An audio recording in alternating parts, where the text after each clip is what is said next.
Severe weather is on the horizon as we brace for a significant outbreak this Tuesday afternoon and night.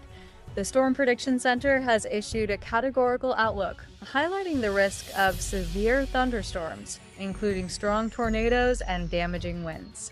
The most affected areas will be in eastern Oklahoma and Texas, southern Missouri, Arkansas, Louisiana, Mississippi, and Alabama.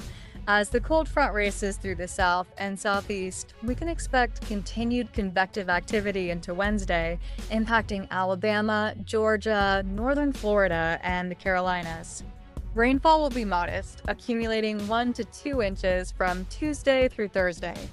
But brace yourselves. Thursday and Friday will bring a stark temperature drop, plunging 10 to 20 degrees below average across the southeast and east coast.